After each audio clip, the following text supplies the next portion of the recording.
लद्दाख में एक विशिष्ट फल होता है जिसका नाम चूली या एप्रिकॉट यानी खुबानी है।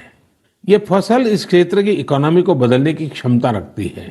परंतु अफसोस की बात यह है कि सप्लाई चेन, मौसम की मार जैसी अनेक चुनौतियों से ये जूझता रहता है। इसकी कम से कम बर्बादी हो, इसके लिए आजकल एक नए इनोवेशन का इस्तेमाल शुरू हुआ है।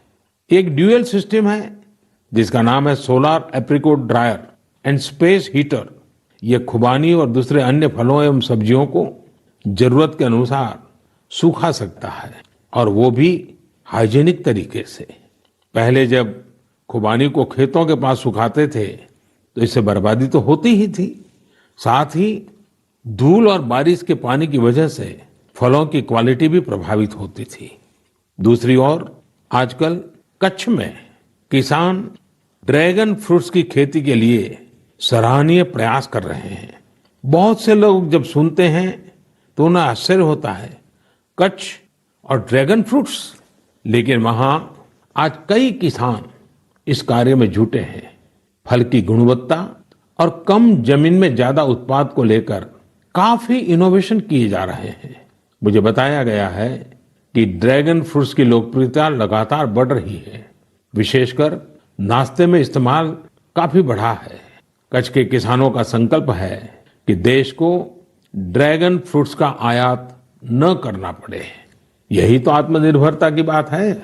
साथियों, जब हम कुछ नया करने का सोचते हैं, इनोवेटिव सोचते हैं, तो ऐसे काम भी संभव हो जाते हैं जिनकी आम तौर पर कोई कल्पना नहीं करता।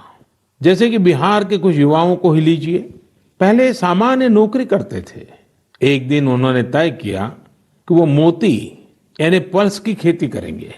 उनके क्षेत्र में लोगों को इस बारे में बहुत पता नहीं था, लेकिन इन लोगों ने पहले सारी जानकारी जुटाई, जयपुर और भुवनेश्वर जाकर ट्रेनिंग ली और अपने गांव में ही मोती की खेती शुरू कर दी।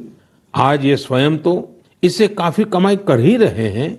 उन्होंने मुजफ्फरपुर, बेगूसराय और पटना में अन्य राज्यों से लौटे प्रवासी मजदूरों को इसकी ट्रेनिंग देनी भी शुरू कर दी है।